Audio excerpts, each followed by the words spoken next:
UFC 209. Of course, you know by now it did not happen. Handled it with unbelievable class. I don't know if I could have handled it that well. It was pretty amazing to watch. We're talking, of course, about Tony Ferguson, who is kind enough to join us on the phone right now. Tony, are you there? Yeah, buddy, I'm doing here. How you doing? I'm doing great. Really, really appreciate you joining us, Tony. Okay, let's start. When did you start to feel like this was in jeopardy? When did you first catch wind that the fight was kind of maybe not going to happen? I didn't. It never crossed my mind that one time.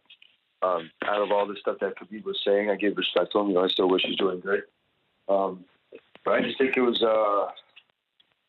very disrespectful and very unprofessional what him and his camp did, especially after all the sacrifice that I put into this fight. I woke up from the sleep. I didn't feel good. I felt like shit. My right side of my body was hurting. The back of my back was hurting. But you guys never know me to say anything or bitch about it. I still had 2 more pounds to lose in the morning. I lost my weight very slowly. It sucked. We went to the weigh-ins, and I did my part. I weighed in, didn't show up with jeans on the scale. And I at home, I went back to the hotel, and I was like, I need to lay down. I don't feel too good. And I don't know from just eating or rehydrating too fast or what it was. Mm-hmm. But I laid down, and as soon as I woke up from a nap, literally woke up from a nap, and I'm looking at my wife, I'm looking at one of my managers, and they're telling me that they sat me down, like, oh shit, like somebody from my family died or something like crazy. And they said that Khabib went to the hospital. So I'm like, all right, he went to the hospital, but I'm still thinking in my head, I'm like, okay, you still have a fight, just relax. And then I just get wind that he, not sure what happened. Nobody heard from him. And he just went to the hospital and that the fight was going to be canceled. So, I mean, you tell me how you feel. I mean, I was in shock.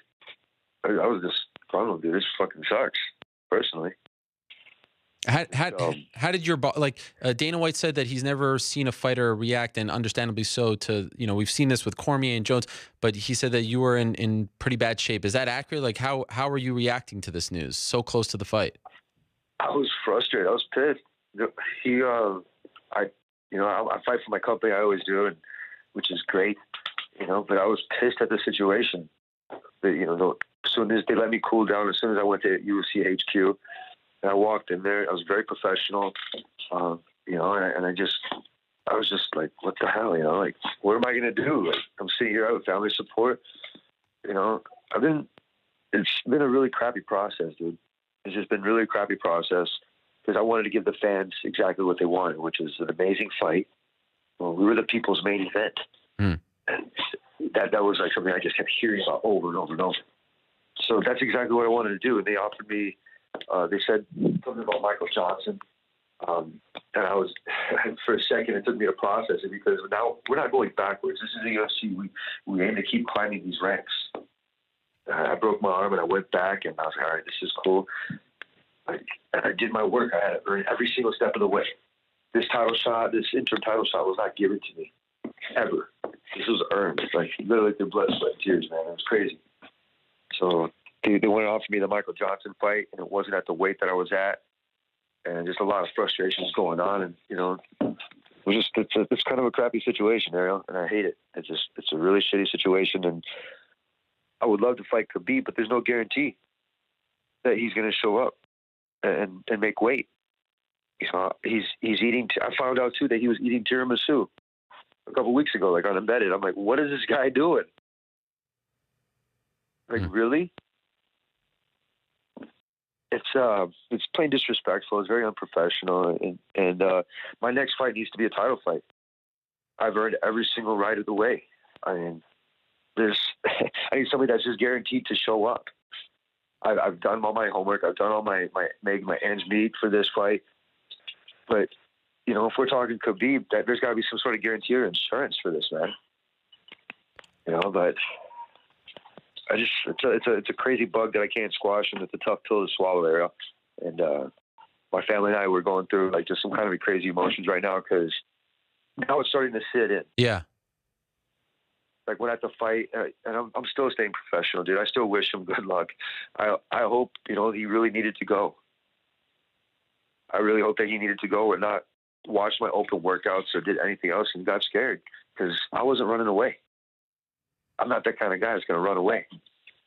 And for a tough opponent like him, you know, I was hoping to give the fans exactly what they want, was a bloody ass fight, because the main event sucked. I mean, I told everybody bye. I thought it was gonna be a great fight because I'm fans of these dudes.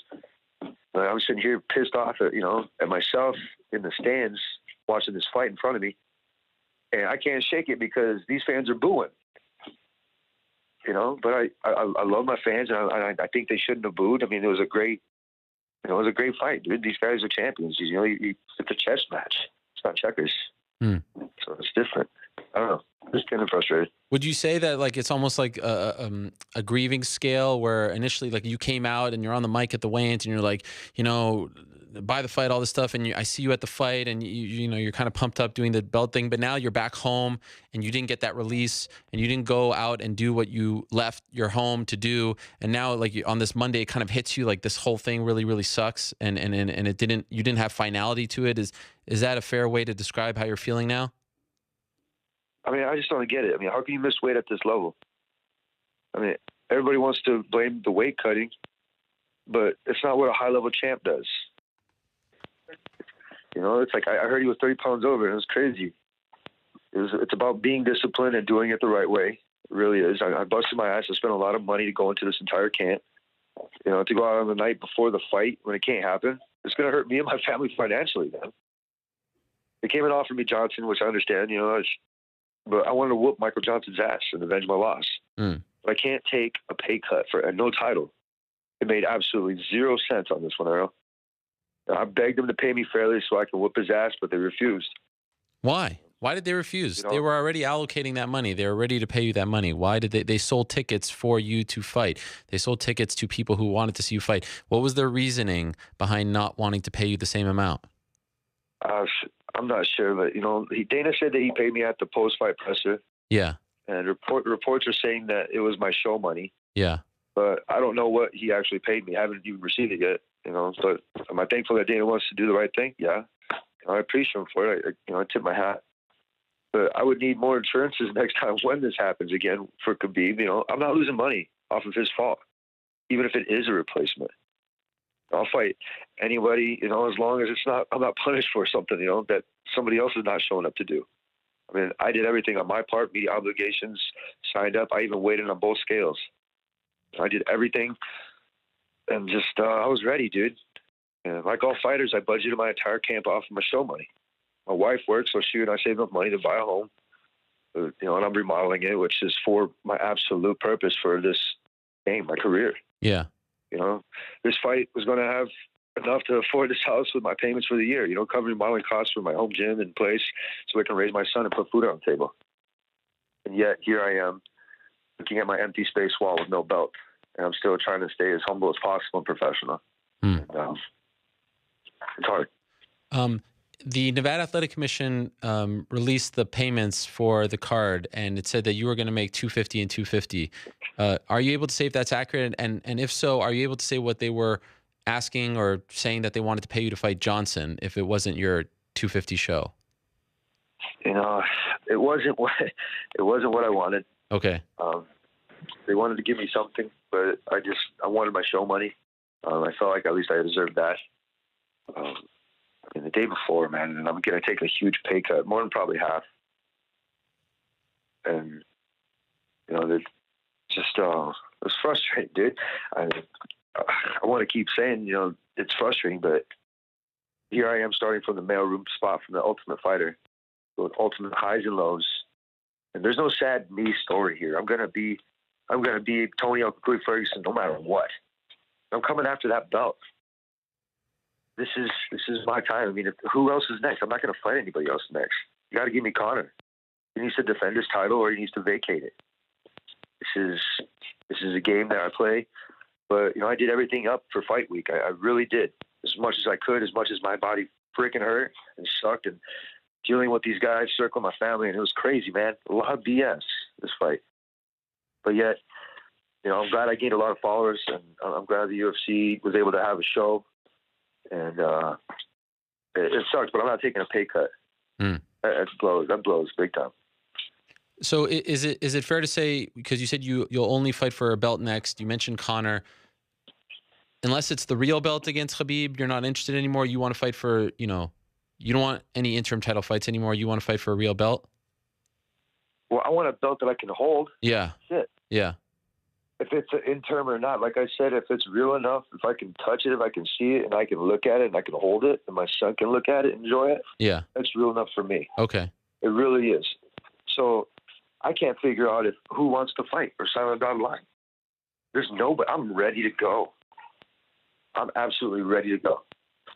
I this weekend was a shitty one. Yeah. They said, but I'm still ready to go. My body doesn't know any difference. Like I have to go through practice or get beat up or go through sparring or do something because my body still feels like it's fighting Khabib. And I prepared for 10 rounds. My camp was like 9 or 10 week camp. That's how long my camp was. So right now, when you're kind of sitting here, you don't know what's next yet, right? And they haven't offered, because there's been some people trying to push for you to fight on the Buffalo card in a month. Have they talked to you? This is what we would like to see you do. This is what we want to see you do. This is our plan for you. Do you have any idea? Well, right now, I think they're letting me cool down. Okay. Letting me get home to enjoy my family a little bit. Yeah. I don't know about Khabib. He says he might be ready in May before Ramadan, but this is my stage, dude. This is my time. I'm at. I was ready. Everybody saw it, the open workouts. I opened up a little bit.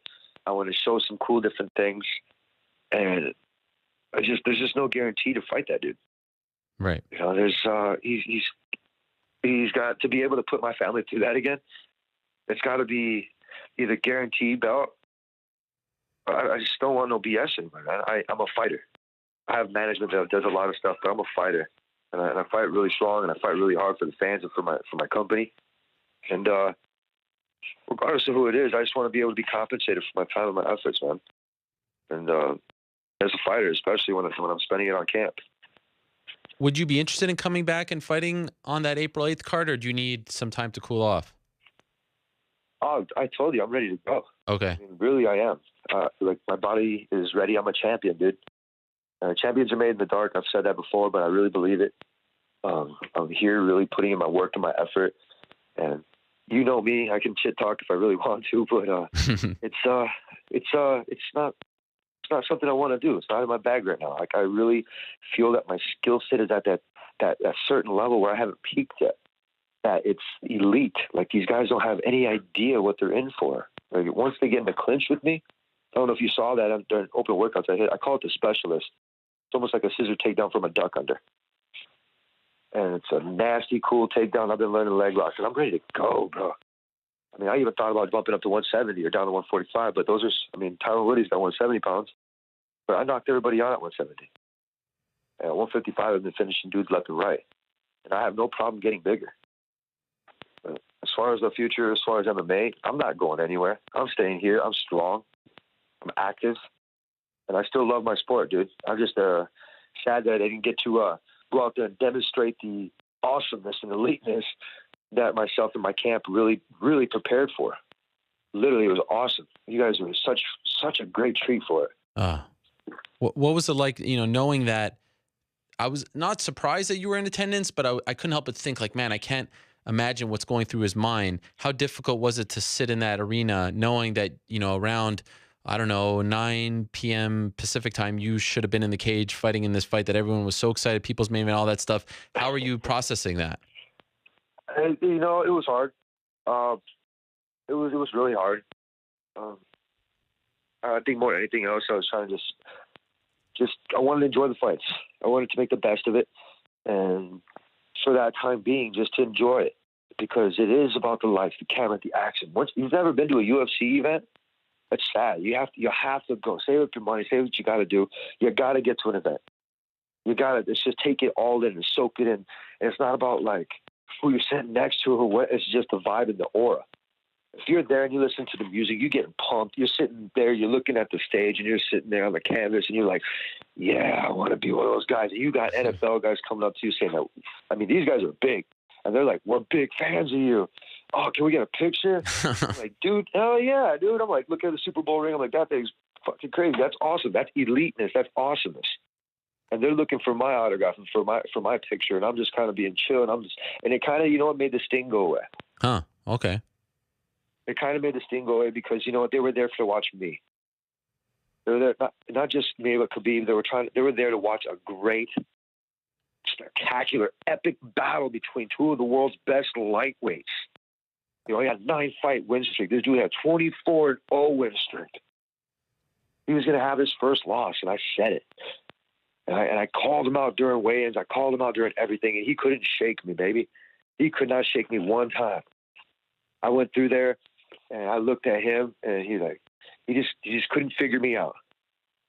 He just couldn't figure me out, dude. So is there a part of you that feels like he looked for a way out? Do you believe that? I don't know. I mean, he has management. I mean, management does what? They take care of you. You know, and there's processes. When I heard that there was ways to save this fight, I was a little bit more frustrated because out of all the crap that his manager talks and says that we're the best, and they didn't know enough to go through the UFC. That's why I believe it's so unprofessional and just crappy, dude. I mean, regardless if he wanted to win or lose, he was going to lose, in my opinion. Thus, from all the numbers that I put in, from all the rest that I've actually took in, and just how mentally prepared for warfare I was. This guy was going to try to advance, but just like the Spartans, dude, I was going to be right there waiting for him. I know you said that you want some sort of assurance, you know, if you get booked again, but mentally, are you able to, you know, come to terms with the idea of going through this whole roller coaster with him again? Do you feel like, let's say they come to you and say, we want you to fight him in April or May before Ramadan. Do you feel like you can get mentally, you know, set on this, or 3 times the fight gets canceled for various reasons? Is it going to be a little more difficult to get up for the fight because you don't know if it's actually going to come to fruition? I don't know, but a little joke, I might have to hire Mike Dolce for him. Somebody along the lines. It's funny that if they wanted to book you, I don't even think Dana would want to book it. Yeah. You don't know. I mean, did you ask him? No idea. Like, honestly, okay. Honestly, like I said, I'm ready to fight the absolute next person. I said I was going to pick off everybody from the top 10 all the way down. And so far, so good. Yeah. So far, so good. I want Conor. Conor needs to fucking either defend or vacate. Yeah, he's next in line. Alvarez isn't. Nate Diaz, you want me to go backwards? I'm not going backwards. Like, that defeats the whole entire purpose of being a professional. I've done it so many times where, you know, I saved face and I fought Landon Banana, which both of them, you know, credit to them, they had a badass fight. Yeah.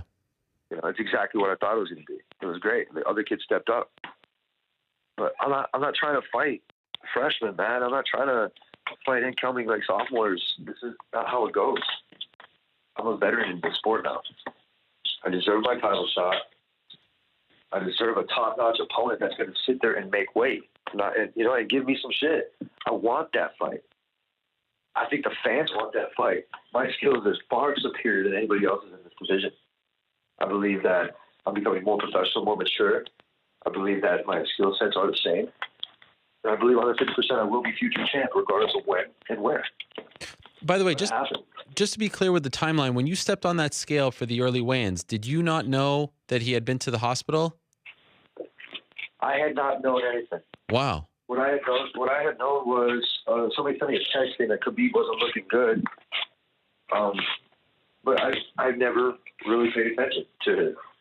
I never looked at his page. I wasn't stalking him. I wasn't shaking one bit till I had to worry about him. I knew he was going to make the scale. I absolutely thought he was. I really did think that he was going to make the scale. But I felt like shit that morning. Like I said, I had 2 pounds to lose. My body's going through hell. Yeah, people say that he walks around at 185, not 190. I walk around like 200 pounds. I'm 5'11". Wow. It's not easy for me to lose the weight. But it's discipline. It's being a professional and not missing weight. And that's the thing I can't get. When you have that many people looking at you to lose the weight and to honor your contract and to be there, it's a very it's a hard, like I said, tough pill to swallow. And I don't know if I want to put my family through that. I really don't. But I'm always ready to fight anybody, anytime. But the assurances and what I have to be able to show up for is got to put my family much more in a situation of doubt what we're going to receive. You know, it's just crazy. Last thing, Tony, what's the game plan now? What do you do? How do you, what's the next step? How are you going to see what's next for you? I stay sharp. I'm going to Wild Card Boxing this week. My boy Rashad Holloway is going to take me in, and we're going to be sparring some professionals. I'm going to be upping my Muay Thai game at Black House. And as far as my jiu-jitsu, we're going to keep choking necks and cashing checks for 10 Planet Jiu-Jitsu. And literally, I'm not falling off of this. I'm not falling off the rock. This is where I'm at. I got the ball in hand, and I'm going to keep moving forward, baby. I'm going to hit him with the switch that like Allen Iverson. I'm going to keep my right hand hard. These guys, I was going to hit him in the stomach so hard. So the next person I fight is going to get hit in the stomach so damn hard, they're going to have to take a knee. Literally. With the amount of bag work I put in as far as my boxing and my kicking and movement, oh, man. I can't rob you guys of that. You guys need to see me fight soon. Like, real soon. I'm ready to go, and I'm going to keep gearing towards you. I'm going to do a hell of a lot more sparring this fight. I only sparred like maybe one time last fight. Wow. That's it. Damn. Yeah. So much respect for you, Tony. Really. You handled this really in the most impressive way possible. I don't know if many could do the same. I can't imagine how difficult it was. So kudos to you on that front. I speak for everyone. So disappointed. I met a guy, by the way, at the arena. I'm there getting something to eat, main card, and he comes up to me and he goes, "Hey, Ariel, who do you think's going to win, Khabib or Tony?" And I said to him, "You didn't hear the news?" And this is now like 36 hours later. And he's like, "No, I've been driving all night." I said, "The fight's canceled." The look on his face was like I just told him his dog died. He was devastated. I mean, he was not joking. He was devastated. And that kind of summed it up for everyone. And I can't imagine what it was like for you. So kudos to you. And I hope you get booked soon. I hope you get what you want. Absolutely. And I ran into a whole bunch of people that same way, inside and outside of that arena. But like I said, fans, stay true, stay loyal. I love you. And you guys will see me soon. Thank you, Ariel, for your time. All right. There he is, Tony Ferguson. Great stuff from him. Appreciate it.